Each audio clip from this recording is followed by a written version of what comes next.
The Hunting of the Snark by Lewis Carroll. Fit the First. The Landing. Just the place for a snark, the bellman cried, as he landed his crew with care, supporting each man on the top of the tide, by a finger entwined in his hair. Just the place for a snark, I have said it twice. That alone should encourage the crew. Just the place for a snark, I have said it thrice. What I tell you 3 times is true. The crew was complete. It included a boots, a man of bonnets and hoods, a barrister brought to arrange their disputes, and a broker to value their goods. A billiard maker whose skill was immense, might perhaps have won more than his share, but a banker, engaged at enormous expense, had the whole of their cash in his care. There was also a beaver that paced on the deck, or would sit making lace in the bow, and had often, the bellman said, saved them from wreck, though none of the sailors knew how. There was one who was famed for the number of things he forgot when he entered the ship: his umbrella, his watch, all his jewels and rings, and the clothes he had bought for the trip. He had 42 boxes, all carefully packed, with his name painted clearly on each. But since he omitted to mention the fact, they were all left behind on the beach. The loss of his clothes hardly mattered, because he had 7 coats on when he came, with 3 pair of boots. But the worst of it was he had wholly forgotten his name. He would answer to "Hi!" or to any loud cry, just as "Fry me!" or "Fritter my wig!" to "What may you call him?" or "What was his name?" but especially "Thingamajig." For those who preferred a more forcible word, he had different names from these. His intimates called him Candle Ends, and his enemies Toasted Cheese. His form is ungainly, his intellect small, so the bellman would often remark, but his courage is perfect, and that, after all, is the thing that one needs with a snark. He would joke with hyenas, return their stare with an impudent wag of the head, and he once went a walk paw in paw with a bear, just to keep up in spirits, he said. He came as a baker, but owned when too late, and it drove the poor bellman half mad. He could only bake bride cake, for which I may state no materials were to be had. The last of the crew needs a special remark. Though he looked an incredible dunce, he had just one idea, but that one being Snark. The good bellman engaged him at once. He came as a butcher, but gravely declared, when the ship had been sailing a week, he could only kill beavers. The bellman looked scared, and was almost too frightened to speak, but at length he explained, in a tremulous tone, there was only one beaver on board, and that was a tame one he had of his own, whose death would be deeply deplored. The beaver, who happened to hear the remark, protested, with tears in its eyes, that not even the rapture of hunting the snark could atone for that dismal surprise. It strongly advised that the butcher should be conveyed in a separate ship, but the bellman declared that would never agree with the plans he had made for the trip. Navigation was always a difficult art, though with only one ship and one bell, and he feared he must really decline for his part, undertaking another as well. The beaver's best course was, no doubt, to procure a second-hand dagger-proof coat. So the baker advised it, and next to ensure its life in some office of note. This the banker suggested and offered for hire on moderate terms, or for sale two excellent policies, one against fire and one against damage from hail. Yet still, ever after that sorrowful day, whenever the butcher was by, the beaver kept looking the opposite way and appeared unaccountably shy. Fit the second, the Bellman Speech.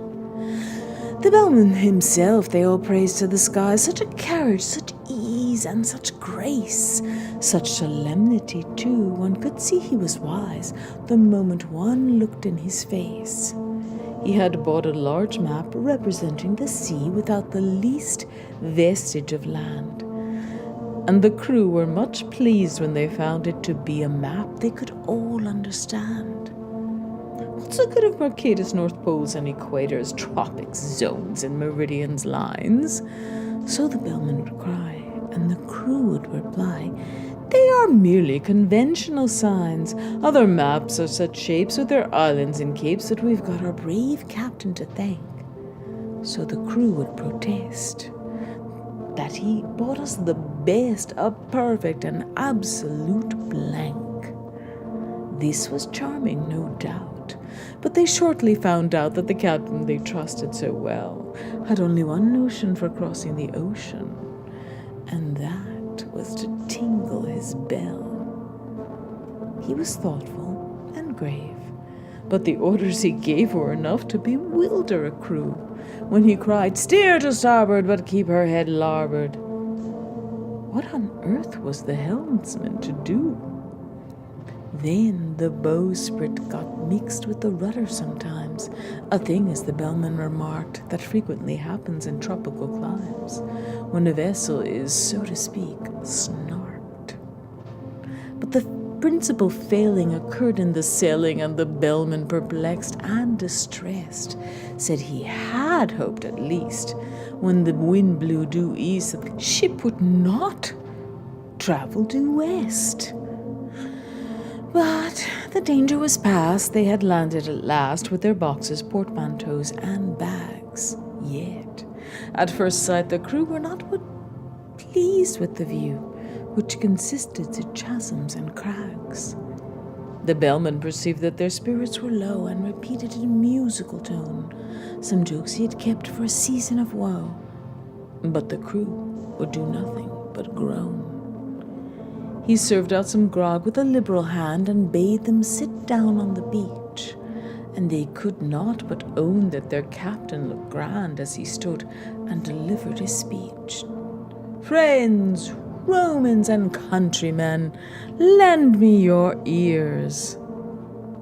They were all fond of quotations, so they drank to his health, and they gave him 3 cheers while he served out additional rations. We have sailed many months, we have sailed many weeks, 4 weeks to the month you may mark. But never as yet, 'tis your captain who speaks, have we caught the least glimpse of a Snark. We have sailed many weeks, we have sailed many days, 7 days to the week I allow, but a Snark, on the which we may lovingly gaze, we have never beheld till now.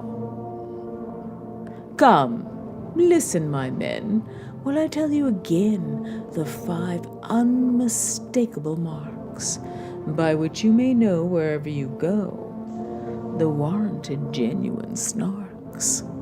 Let us take them in order. The first is the taste, which is meager and hollow, but crisp, like a coat that is rather too tight in the waist, with a flavor of will-o'-the-wisp.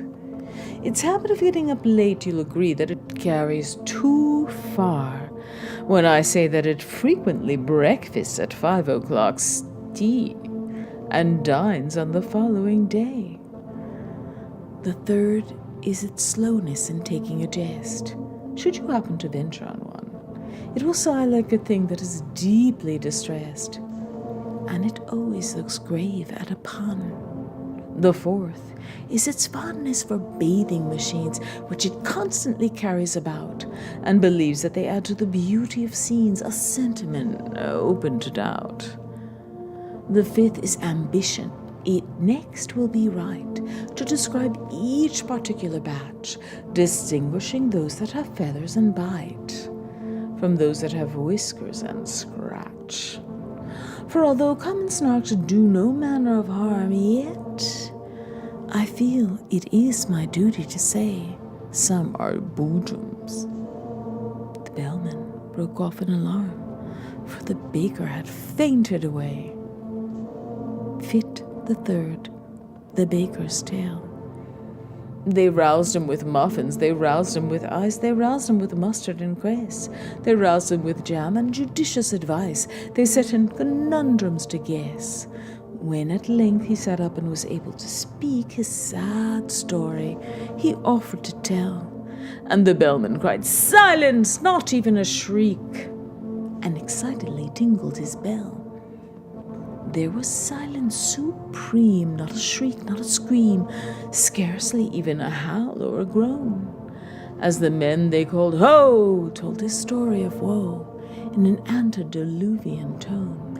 My father and mother were honest, though poor. Skip all that, cried the bellman in haste. If it once becomes dark, there's no chance of a snark. We have hardly a minute to waste.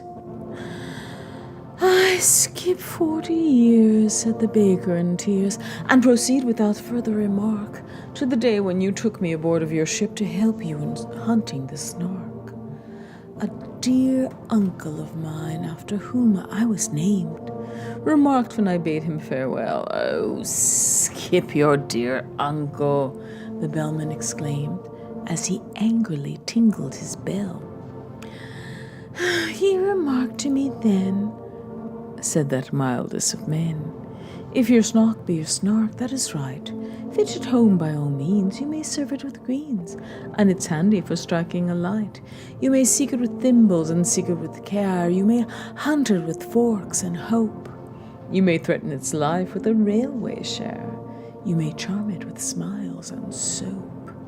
"That's exactly the method," the bellman, bold in hasty parenthesis, cried.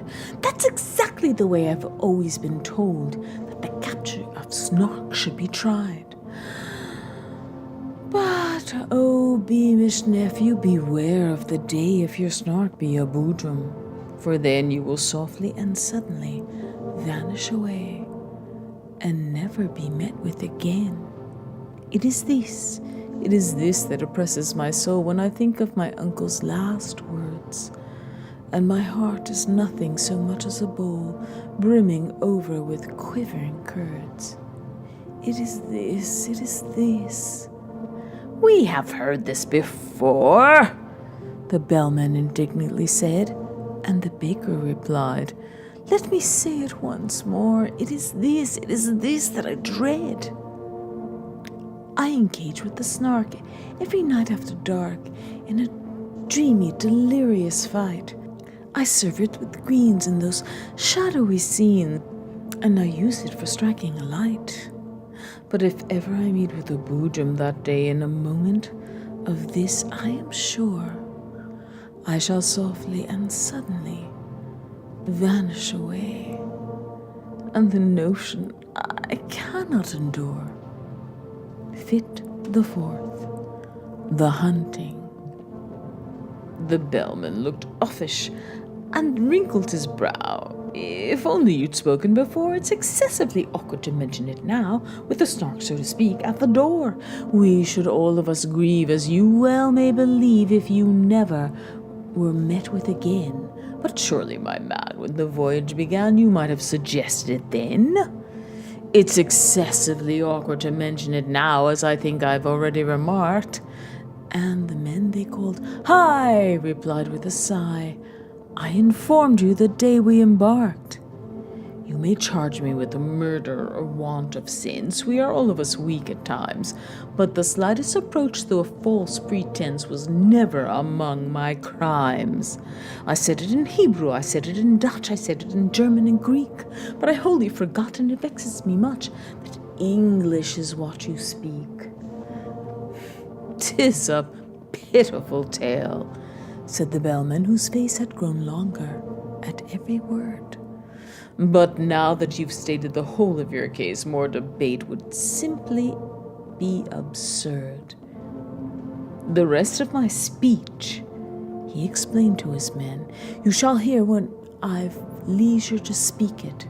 But the Snark is at hand, let me tell you again, 'tis your glorious duty to seek it with thimbles, to seek it with care, to pursue it with forks and hope, to threaten its life with a railway share, to charm it with smiles and soap. For the Snark's a peculiar creature that won't be caught in a commonplace way. Do all that you know and try all that you don't. Not a chance must be wasted today.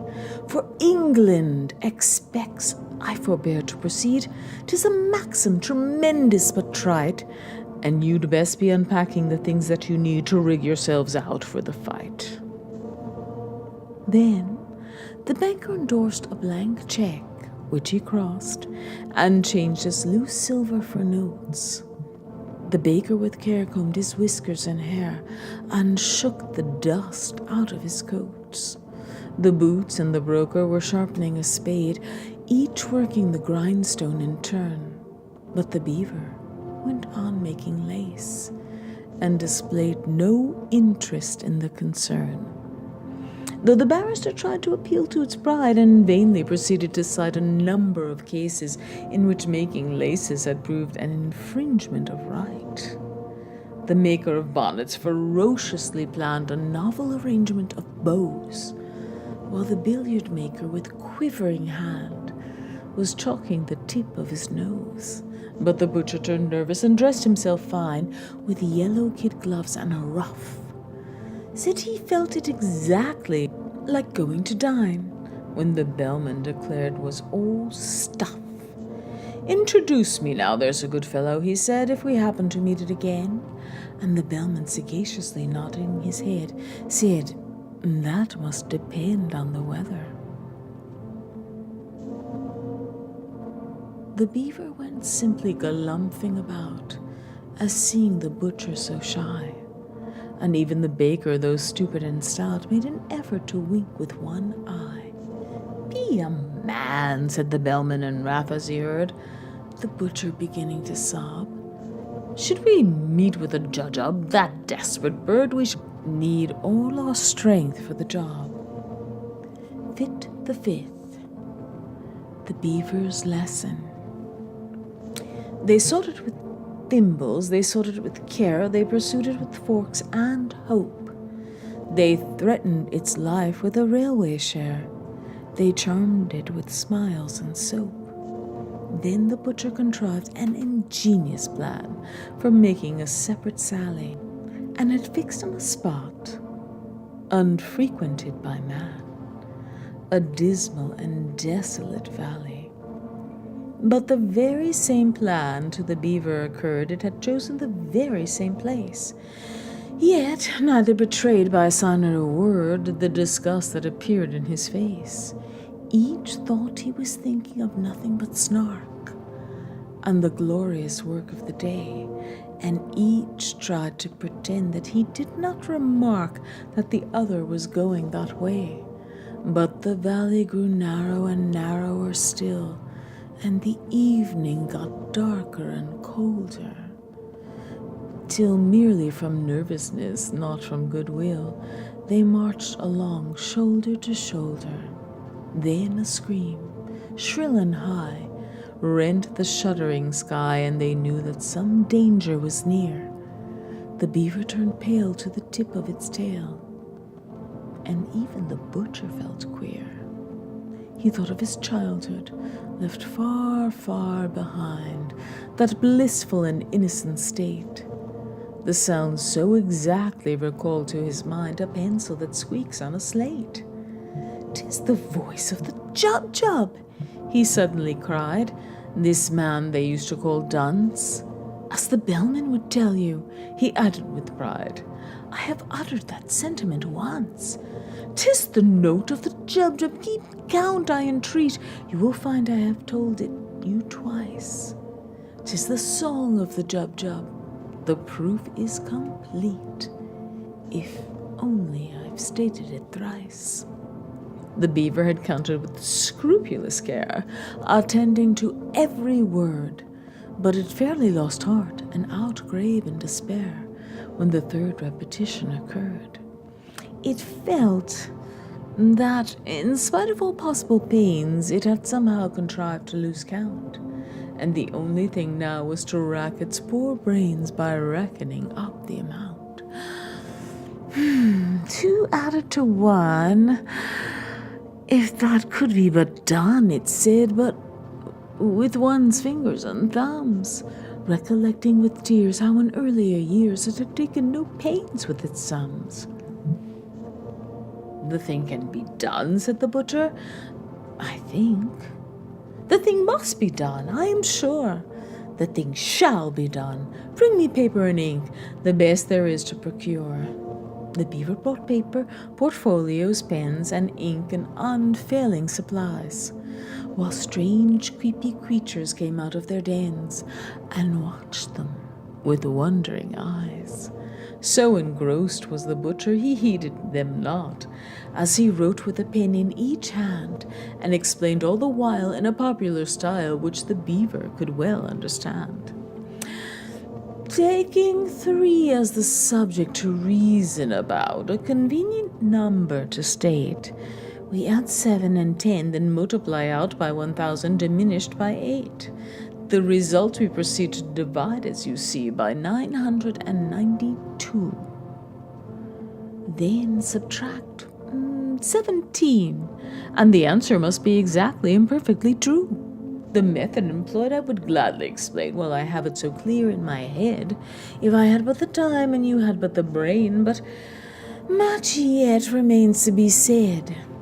In one moment, I've seen what has hitherto been, enveloped in absolute mystery, and without extra charge I will give you at large a lesson in natural history.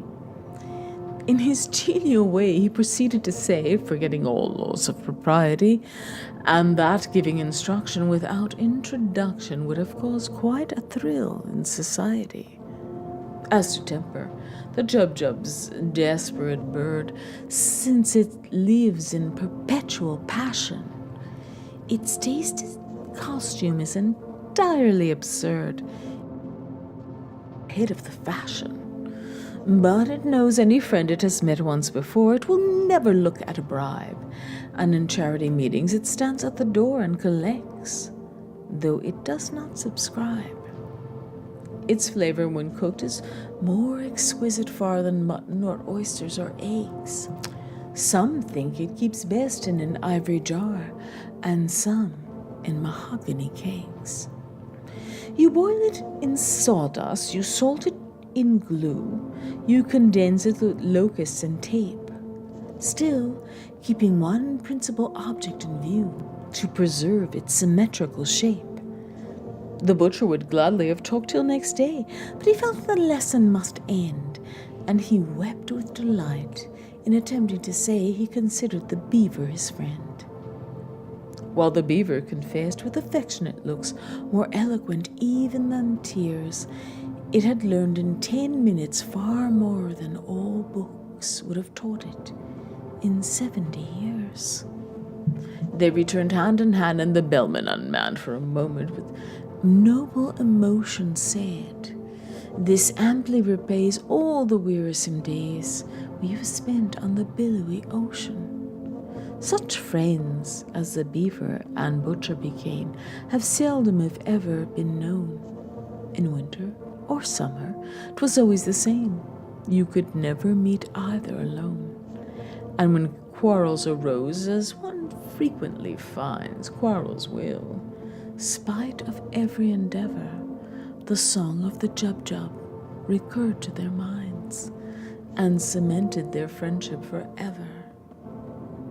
Fit the Ch6 The Barristers Dream. They sought it with thimbles, they sought it with care, they pursued it with the forks and hope. They threatened its life with a railway share, they charmed it with smiles and soap. But the barrister, weary of proving in vain that the beaver's lace-making was wrong, fell asleep, and in dreams saw the creature quite plain, that his fancy had dwelt on so long. He dreamed that he stood in a shadowy court where the Snark with the glass in its eye, dressed in gown, bands, and wig, was defending a pig on the charge of deserting its sty. The witnesses proved without error or flaw that the sty was deserted when found. And the judge kept explaining the state of the law in a soft undercurrent of sound. The indictment had never been clearly expressed, and it seemed that the Snark had begun and had spoken 3 hours before anyone guessed what the pig was supposed to have done. The jury had each formed a different view long before the indictment was read, and they all spoke at once, so that none of them knew one word that the others had said. "You must know," said the judge, but the Snark exclaimed, "Fudge! It's obsolete quite. Let me tell you, my friends, the whole question depends on an ancient manorial right. In the matter of treason, the pig would appear to have aided but scarcely abetted. While the charge of insolvency fails, it is clear, if you grant the plea, never indebted. The fact of desertion I will not dispute, but its guilt, as I trust, is removed, so far as relates to the costs of this suit, by the alibi which has been proved. My poor client's fate now depends on your votes." Here the speaker sat down in his place and directed the judge to refer to his notes and briefly to sum up the case. But the judge said he had never summed up before, so the Snark undertook it instead and summed it up so well that it came to far more than the witnesses ever had said. When the verdict was called for, the jury declined, as the word was so puzzling to spell, but they ventured to hope that the Snark wouldn't mind undertaking that duty as well. So the Snark found the verdict, although, as it owned, it was spent with the toils of the day. When it said the word guilty, the jury all groaned, and some of them fainted away. Then the Snark pronounced sentence, the judge being quite too nervous to utter a word. When it rose to its feet, there was silence like night, and the fall of a pin might be heard. "Transportation for life," was the sentence it gave, "and then to be fined £40. The jury all cheered, though the judge said he feared that the phrase was not legally sound.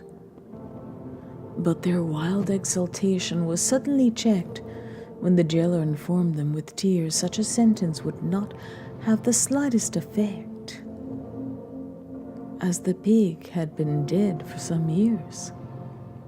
The judge left the court looking deeply disgusted, but the Snark, though a little aghast, as the lawyer to whom the defense was entrusted, went bellowing on to the last.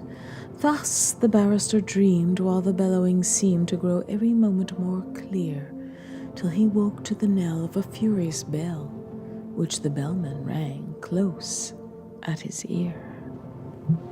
Fit the 7th, the Banker's Fate. They sought it with symbols, they sought it with care, they pursued it with forks and hope. They threatened its life with a railway share. They charmed it with smiles and soap. And the banker, inspired with a courage so new it was matter for general remark, rushed madly ahead and was lost to their view in his zeal to discover the Snark. But while he was seeking with thimbles and care, a bandersnatch swiftly drew nigh and grabbed at the banker, who shrieked in despair, for he knew it was useless to fly. He offered large discount. He offered a check drawn to beaver for £7.10, but the bandersnatch merely extended its neck and grabbed at the banker again, without rest or pause, while those frumious jaws went savagely snapping around. He skipped and he hopped and he floundered and flopped, till fainting he fell to the ground. The bandersnatch fled as the others appeared, led on by that fear-stricken yell, and the bellman remarked, "It is just as I feared," and solemnly tolled on his bell. He was black in the face, and they scarcely could trace the least likeness to what he had been, while so great was his fright that his waistcoat turned white. A wonderful thing to be seen. To the horror of all who were present that day, he uprose in full evening dress, and with senseless grimaces endeavored to say what his tongue could no longer express. Down he sank in a chair, ran his hands through his hair, and chanted in mimsiest tones words whose utter inanity proved his insanity, while he rattled a couple of bones. "Leave him here to his fate, it is getting so late," the bellman exclaimed in a fright. "We've lost half the day in further delay, and we shan't catch a Snark before night." Ch8 The Vanishing. They sought it with thimbles, they sought it with care, they pursued it with forks and hope. They threatened its life with a railway share. They charmed it with smiles and soap. They shuddered to think that the chase might fail, and the beaver, excited at last, went bounding along on the tip of its tail, for the daylight was nearly past. "There is Thingumbob shouting," the bellman said. "He is shouting like mad, only hark! He is waving his hands, he is wagging his head. He has certainly found a Snark." They gazed in delight, while the butcher exclaimed, "He was always a desperate wag." They beheld him, their baker, their hero unnamed, on the top of a neighboring crag, erect and sublime for one moment of time. In the next, the wild figure they saw, as if stung by a spasm, plunge into a chasm, while they waited and listened in awe. "It's a Snark!" was the sound that first came to their ears, and seemed almost too good to be true. Then followed a torrent of laughter and cheers. Then the ominous words, "It's a boo!" Then silence. Some fancy they heard in the air a weary and wandering sigh that sounded like "Jum," but the others declare it was only a breeze that went by. They hunted till darkness came on, but they found not a button or feather or mark by which they could tell that they stood on the ground where the baker had met with the Snark. In the midst of the word he was trying to say, in the midst of his laughter and glee, he had softly and suddenly vanished away. For the Snark was a boojum, you see.